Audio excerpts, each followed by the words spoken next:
Hello, Chelsea. Welcome to It Just Takes One. It's great to have you on the show today.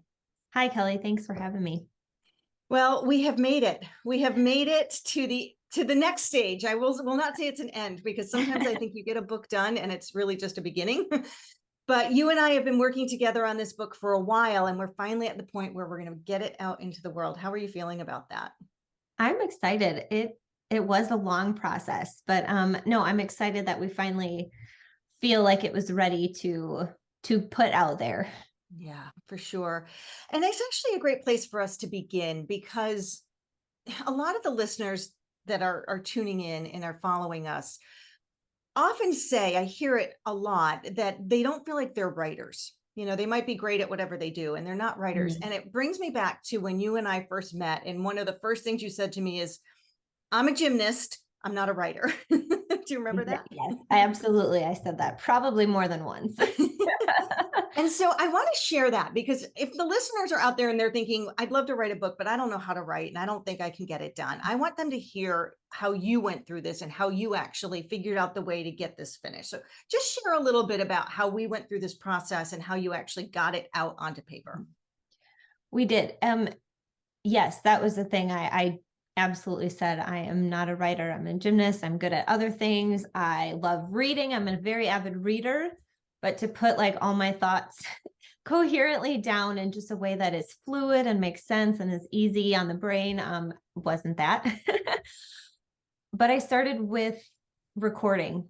Instead of trying to write it down, I voice recorded, and just went through like chunks of time periods of starting at the beginning, and just started at the very beginning of like my life and my gymnastics career, and just started talking instead of, like I said, I think for me that was very helpful, because if I would have just started to try to sit and write, I think it would have taken longer and I would have gotten a lot more frustrated. So it was just talking and trying to, like, the things that sometimes I did write down would just be like a question, like, start with this, or how did you feel about this, or this was the next competitions, talk about it, as if it was being interviewed instead of just trying to talk to myself about myself.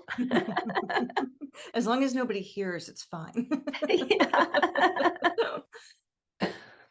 Yeah, you're actually talking, sharing something that is one of our tools that we often give to people, that if you're not a writer, you do get stuck sometimes between the thought and the actual putting it down onto the page. And Yes. so one way to get through that is what you did, is just talk it. If you're a talker and you can speak it out, then you can record it and then get it transcribed, and then it can be edited from there. So that was absolutely part of the beginning of your process. And then we just took it and kind of figured out the pieces and tried to figure out what the storyline was. And you Yes. settled on sharing some of the life lessons, some of the things that you've learned through gymnastics that became what you would say are lessons in life. And what Yes. was it that kind of made you come to that? What are you hoping to share with that message? I felt, I'm going to say, I felt so fulfilled after my journey and my comeback, that I knew that there were things in there that people, that might help people, because I know that I gained a lot of like just followers, and people who have reached out to me and saying just thank you for sharing what you were doing. So I hoped by doing this I could reach even more people, or if the same people who had reached out got stuck in a rut or something, to know that it's okay and they have something else that they can look back on, because it's not a long book. It's short and compact, and it gives you the lessons and challenges that I went through, so they could just pick it up and be like, she went through this too, or she went through something similar. So I was just hoping to, like I said, yeah, continue to help people, even like on a broader, can't think of that word, but Yeah, whatever. out beyond gymnastics, even really Yeah. out beyond just the field that Mhm. you've spent so much of your life in.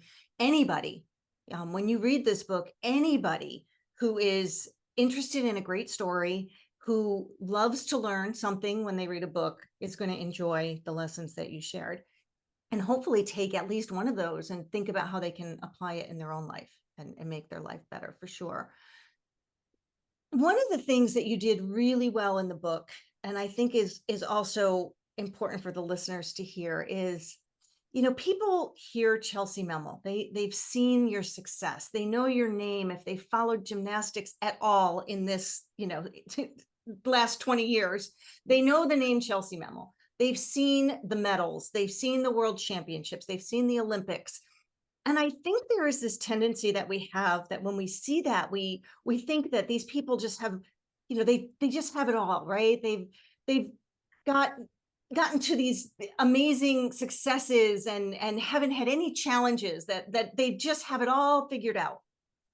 And one of the things you kind of just talked about and that you share in the book are some of the challenges that, you become an overnight success after going through all these challenges for 20 years, right? So tell us whatever comes to mind, because we didn't talk about this in advance. So just kind of whatever comes to mind. You share a few of them in your book, times where you were really challenged by something and had to regroup and figure out how to keep going. Mm-hmm.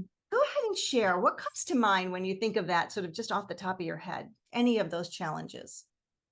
Well, the biggest ones for the regrouping and the, redoing your whole goal and outline, is injuries.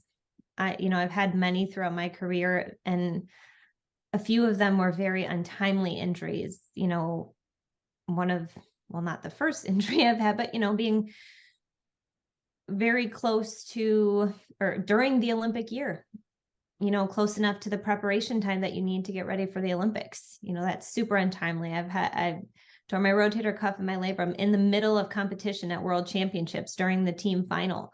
So I've had some very big curveballs thrown my way, in my sport. And I think people could relate to that, even if they're not in a sport. If they're in life, you're more than likely going to get thrown a curveball at some point or another. And it's how you respond, how you come back and you regroup and you refocus. Yeah. Yeah. You actually have a couple of chapters. One of them is named, no matter how many times you fall, you have to get back up. And it goes into some of those challenges. It's interesting because you just brought up that labrum tear when you actually tore the rotator cuff in competition. And, when we were working on this book, I was watching all those videos. So anybody listening, you can go back on YouTube and see the competition where Chellsie actually had that injury. And in the competition, in the video, you would never know. You would absolutely have no idea anything happened. You were as smooth and effortless and beautiful as ever. And yet, when you got down, you heard the pop while you were in route in a handstand, and then got down and, came off going, uh-oh. How have you been able to learn that skill of, yeah, I had an injury, but literally right in the moment, I have to keep going? I have no idea. That is just sheer stubbornness of wanting to follow through and compete, for myself and for the team. That was a team competition. Gymnastics is very much an individual sport. So there's the very few times that you are able to come together and represent, your team. And I was lucky enough to be, one of the few that got to compete for USA and be on the national team and be an elite and all compete together. And those are some of my favorite kinds of competitions because we were doing it together. And it was just, I'm going to finish. I don't want to let my team down. I don't want to let myself down. I've worked so hard to get to this point. So yeah, I'm going to say for that, just sheer stubbornness and determination of just wanting to do it. Yeah. Yeah. And I also love that added piece of you've got people relying on you on that team, and you're kind of pushing through for yourself and for them together. And it you can see it. I mean, it's the sign of a professional, right? Someone that can just keep going and keep as if nothing happened, keep finishing it off. Outstanding. Speaking of teams, and thinking about some of the teams that you've been on, Mhm. you've obviously been to the Olympics, you've been to the World Championships, you've been to, numerous national Mhm. competitions and things like that. If there's someone listening that's thinking I'm a competitor and, I want to be performing at the level that you've performed, that you've been at, what are some of the things that you would share with somebody? And maybe it's gymnastics, or maybe it's some other sport, or maybe it's just somebody that's trying to be world class in whatever they're doing. What Mhm. would you tell them based on what you've learned in your career? What I've learned, I mean, the biggest thing that helped me for that is having a training plan.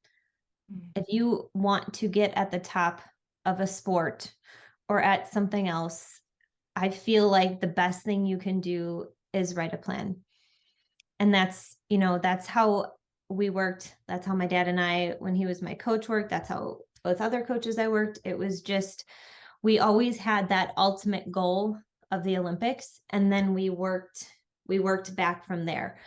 Um, and always like the lead up. So, it's the Olympics are pretty much a 4-year plan. So that's the end goal. The year before that, you're going to want to make the world championship team. And the year before that, same thing, you're going to want to make the world championship team. But then there are lead up competitions to that. You have to, qualify to the elite level first. And then you have to go to the classics and the championships. So all of those things, those were like the outline and the time. And then it was like, okay, how do I need to build myself and my body and my mind to prepare to be ready for each of those competitions? What kind of skills do I need? How do I put them all in my routine together that's going to maximize my talents? Um, so I guess that for me is the biggest thing is having a plan, figuring out what your end goal is, and then working back from there to see how you can make it happen. Yeah, so good. You also brought something up in there that I want to make sure we spend some time talking about, which is your dad as your coach. You actually start the book. I opened it here because I thought, well, if it works in, I'd love to share some of the book. And I actually highlighted. So I'm actually going to read this really quickly, and then we can talk about the role of your dad and your family Mhm. in your career. This is literally the first paragraph of the book, and it says, "You might not know this, but both of my parents were gymnasts. They worked in a club and eventually opened their own facility, which explains a lot about how I became a gymnast. I was literally in the gym from the time I was 1 week old. In fact, I did my first flip on the trampoline as a baby in my dad's arms." So obviously, gymnastics runs in your family. It is a family event for you. Let's talk a little bit about the role that your family has played. Obviously, your dad as your coach, but even your mom and your sisters and everybody that's played into it. What is it like to have your family involved in your career the way you've had it? Uh, it's phenomenal, awesome, just all of those wonderful words. It truly, I believe it takes a village, especially if you have these really high goals and aspirations. It's easier to do when you have a team of people around you that support you 100% and are going to help you get through those rough times, because there's going to be those, like, without question. So to have that kind of family support constantly was the reason I got to where I was. Because we touched on the injuries too. Those were really tough times physically and mentally. You can, come back from that just like shattered. Like, is this the end of my career? Am I going to be able to keep going? So to have that kind of support system that helps you, well, first of all, lets you have those feelings and be like, they're valid. They're completely valid. Like, yes, this really sucks. But now, how are we going to get through this? And do you still want to do that? Is that your goal still? And if I say yes, then they're like, all right, we'll figure it out. It's just a bump, a small bump, a big bump, a huge bump, but it's a bump in the road. And how are we going to get over it? We talked about that as we were going through and working on the chapters when you actually asked your dad if he would be your coach. And we talked about it just because I always say my first coach was my dad as well. And anybody that's out there listening that has had their parent as a coach knows what you're talking about. What were some of the, you just described some of the great things Mhm. about, having your family around you. Were there any challenges? There any moments where you struggled with having your dad as your coach or having your family around you? Um, there are some, but we figured out because he started coaching me again when I was 16. And I had already been through an Olympic cycle. Um, so I kind of knew what it was all about. And I had just come back from a huge disappointment of just missing out on the team. Um, and when we started, he was like, this is going to be on a week to week basis because we both don't know how this is going to go and how we're going to work together. And it's like, that's fair. Um, and we did set some ground rules right away, like the gym is a gym and home is home. And just setting those kind of boundaries was very helpful, like saying, we are not going to talk about gym at home. If you have a bad day at the gym, we're going to leave it there. And if we are at home and one of us does want to talk about something, we need to ask and then respect if they say yes or no. So having that line and those boundaries was very helpful. But of course, there was times in the gym where I'm like, seriously.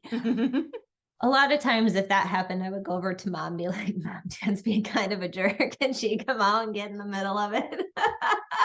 um, and there was times for him that he needed to walk away too. So it's just, learning your boundaries too, and learning that it's okay sometimes to just take a breath and walk away for a minute to let you both cool down. I think that's better for everybody in the long run sometimes. But yeah, really having those, like I said, like the boundaries that we both agreed on was very helpful. Yeah. Your second chapter in the book is actually called Sometimes Our Parents Do Know What's Best. And you described some of that. You also mentioned just there the moment your dad became the coach after you had the Olympic moment. And I'm going to let the listeners read that. I want you guys to purchase the book and read how she describes the moment, Chellsie, when you found out that you were not going to be on that team. An incredibly poignant moment for sure. But in 2020, you decided, I think I might come back and try the Olympics again this time.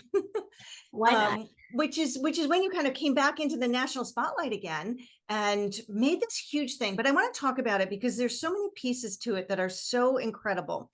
One being that when you made that decision, you had been out of gymnastics for a while. The competitive piece, you've always been in it, but the competition piece. And also you had become a mother. So share with the listeners a little bit about coming to that decision and what that was like, given those two things that had really made a big difference in your life.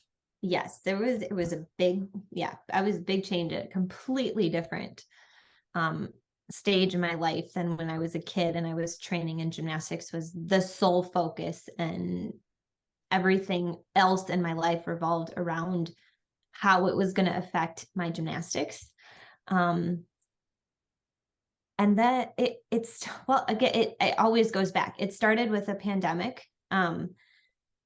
But I guess before that, I was just looking for a way to start getting in shape after I had my daughter. And I always feel, I'm getting better now, but I always felt out of place in other like just workout gyms.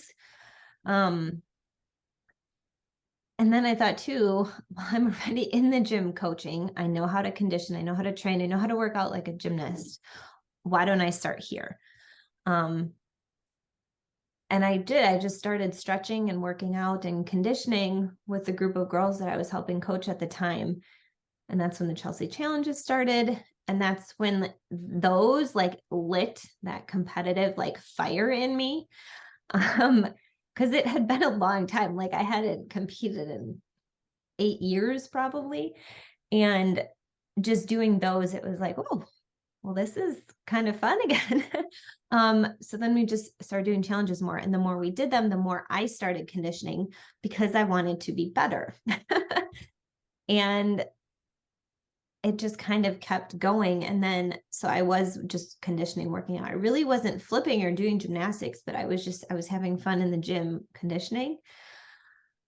And then when the pandemic hit, I was in decent shape, but then I was running a ton of our Zoom workouts. So I was in even better shape because I was just conditioning and working out all the time. And then it was just that feeling of, I was so sad because the gym was empty. And I was like, this is just this like beautiful gymnastics facility that we're cleaning and doing all of this work on, and no one can be in here to enjoy it. And I honestly too, I struggled. I struggled so much going back and forth if I should start posting when I was doing gymnastics, because so many people didn't have that opportunity. But I did. And then I was getting so much positive from it that people were like, thank you for sharing this. I was like, okay, I'll keep going. So I just started doing more and more gymnastics. And then I started planning my days and the workout times and how we were going to work out conditioning wise with how I was going to do my gymnastics and see how my body would respond. So that part of it was really fun. And there was never like this one moment where I was like, okay, I'm going to do this. And I just kept fighting it because I'm like, I'm a little bit older than I was before. I have 2 kids and I'm just doing this for fun. Like that was the whole reason to start with. Like I was doing gymnastics for fun. And the other biggest reason was because it was the only thing I felt like I had control over when the world was kind of going crazy, and it helped keep me sane. Like that was my thing. Like I knew I could go in and I could do gymnastics, and I had to focus 100% on it because you have to focus when you're flipping in the air. So that was like my mental escape when we didn't know like what was going to happen, like with the world, with the business, because we're not an essential business. We're a great business where it's fun, where everybody can do it. So that for me was like a lifesaver. And I think there's so many great lessons just in that, of finding your happy place when things are not in your, the stuff that you can't control the controllables. Yeah. Keep working, keep moving forward, keep growing. And I think about it too, just if there's a mom who's out there who is feeling like, well, I've got my kids now, and maybe that's sort of the end of any of my own dreams or end of any of my own opportunities. And you are showing them absolutely not, right? And I see you shaking your head because so I know this is part of your passion of like working and telling moms that they can do this. So go ahead and share what you would like them to hear from you about that. Well, that for me, that part of it, I didn't know I was missing until I was doing it. So, I had my son in 2015 and my daughter in 2017, and I started working out more. But then when I started actually setting aside time to go into the gym and do that stuff for me, and like I said, it was a pandemic that pushed it, but then I just noticed things like changing a little bit, even more just with my mentality. Because I'm generally a happy person and I have a pretty good outlook on life, but I noticed that it was just all coming even easier, and that I was more present when I was at home and with my kids. And it was because I was setting aside that time, and it wasn't absolutely every day, but I was setting aside time weekly where I was doing something that was 100% just for me and something that I enjoyed and loved doing.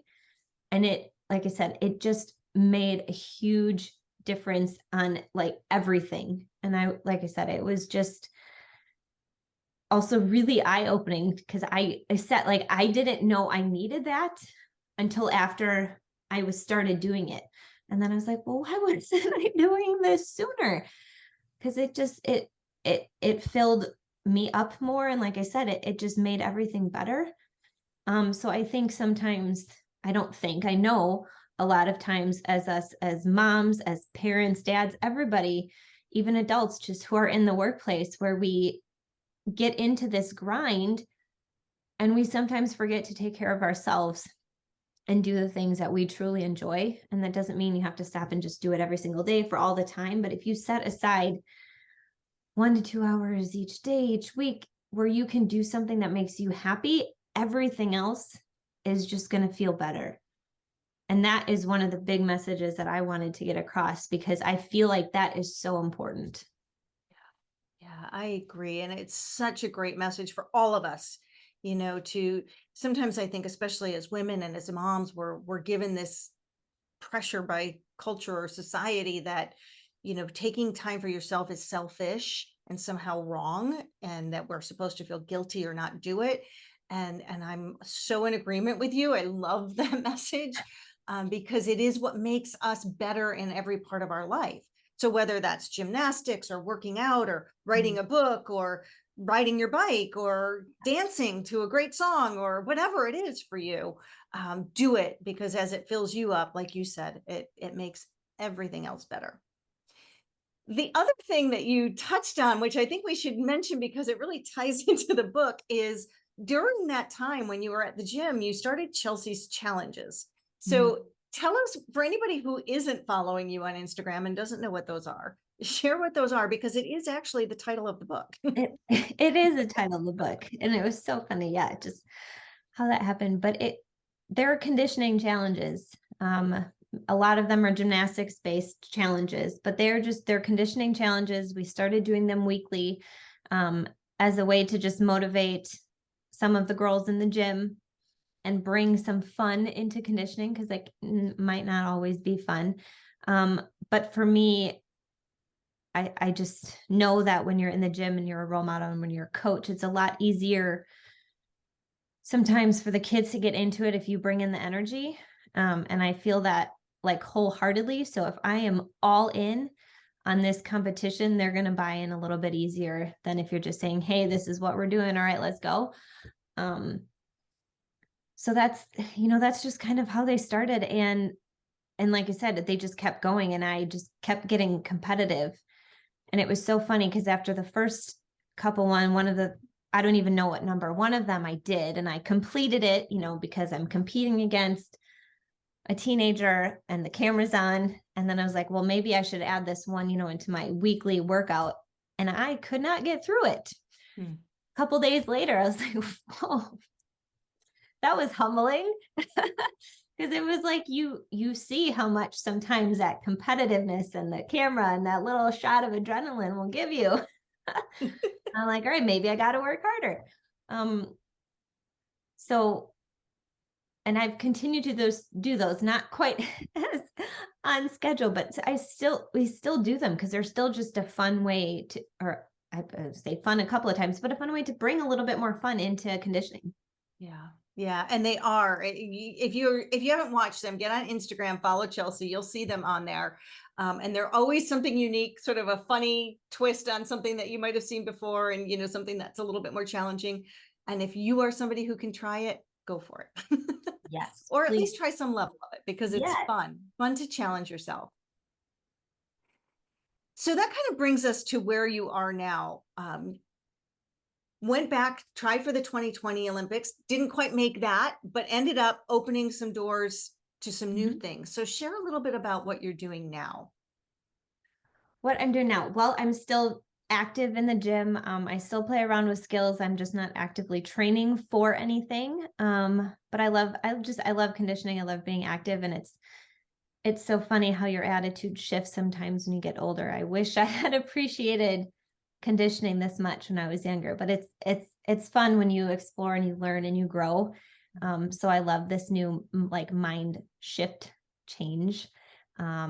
Still very busy being a mom, and my kids are growing up, and it's so fun to watch them. I get to go to their meets now. I'm a gym mom, which is crazy. So it's really fun watching them explore gymnastics and also other sports. And then I'm more involved now with USA Gymnastics and the high performance technical lead. So I go to all of the major competitions. I go to all of the camps. I'm enjoying the role very much. It wasn't something that I, would have foreseen to be in my future, especially like right now.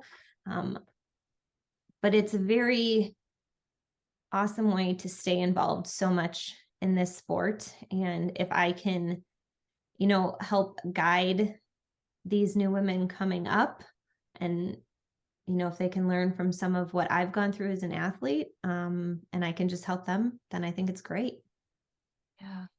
And there are some incredible gymnasts coming up. We were talking about it just a little bit before we got on the call, about Leanne Wong, who Mhm. you've been working with, and she actually has a book coming out soon as well. And some of the other young women that are competing out there. One of the things I asked you, and let's share it because it's here. I asked you what it was like now, because you're on the other side. You're coaching and not Mhm.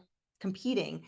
Um, do you see gymnastics evolving? Do you see their skills being a different level than what you were competing at in your group when you were competing? Like, what do you see as the changes that are happening right now in women's gymnastics? Yep. Some of the skills are similar and the same, but there is difficulty that is continuing to be added, and it is evolving. I think it's going to continue to be evolving. But it is amazing to see that, and it is amazing to see the difficulty continue to push the boundaries. I mean, especially with Simone, because she is just outstanding at pushing that limit. But yeah, I love seeing it, and I love seeing there's a big emphasis on the artistry and the performance quality. So we're seeing a lot of the people trying to work on that to make it even more of a performance than it has been. And I think that's also really amazing. Yeah, it's beautiful to watch. I've just been seeing some of the videos that I've seen recently on some of the competitions, and Mhm. I mean, gymnastics is always a fun sport to watch, uh, but it is nice to see these young girls getting out there and just bringing it to a new level, and adding to what has always been a great sport. I agree. That's awesome. So as we come to a close here, I want to actually share since I read the first paragraph, I'm going to actually read the last couple paragraphs of the book, because I think it kind of sums up a lot of what we just talked about here, and it Mhm. sums up a lot of what's in the book. And it reads like this: From doing flips on the trampoline in my dad's arms to competing in the Olympics, I was lucky to have all of these ingredients for success. Now, with a different life ahead of me, I face a new type of unknown. I am not wondering if I will make the Olympic team anymore. I am learning to be a coach, parent, and professional every day in very unexpected ways. I will look to follow the lessons that have graced my life so far as I continue to grow. And I hope these lessons can be of use to you too. Wherever you are in your journey, I want to challenge you to step up, follow your dreams, and don't be afraid to reach for the stars. You can do it. Just go for Love it. it. um, the message that you bring, Chellsie, is, I think, such an important one, way beyond the gym and gymnastics and even competitive sport. The idea that there are lessons that we can take from everything that we experience in life and share to help other people grow. And so thank you so much for taking what you've learned and sharing it with all of us. Thank you. I appreciate it. Thank you for helping me get to this point. Now the fun begins. Now we get to get that book out here on a new level. So with that, if somebody is interested in getting the book, Chellsie, where can they get it? They can get it on Amazon. That is. Terrific. I will make sure the link to it is below. So if you just want to click and get it, I'll have it in the show notes. And Chellsie, if they want to follow you, where can they find you? They can follow me on Instagram. That is at cmemel23, Facebook, cmemel, all of the things. Twitter, I'm not as active on there, but I'm also still on there. Any of the YouTube, I don't really post anymore, but if there, and all of those backlogs are on there, and that was fun journey to share. Yeah, it's a great to go back and look at all of those. So again, listeners, I'll put all of that in the show notes for you to see. And as we come to the end, we call this podcast It Just Takes One, because it takes one moment or one experience or one person, and it can open up doors or change your life in ways you couldn't have expected. So I'm just curious. I love to hear this answer. For you, Chellsie, what does It Just Takes One mean? Really just one step. It just takes one step to start something. and then just keep taking that one step and keep going. You can improve a little bit each day. Nothing has to happen quickly and overnight, but if you just are taking the one step at a time, you can get there. Fantastic. Well, you keep taking your steps, keep sharing what you've got, all the gifts that you have with the girls that you're working with now and with your family. And we look forward to seeing what happens next. Great. Thank you so much. Thank you.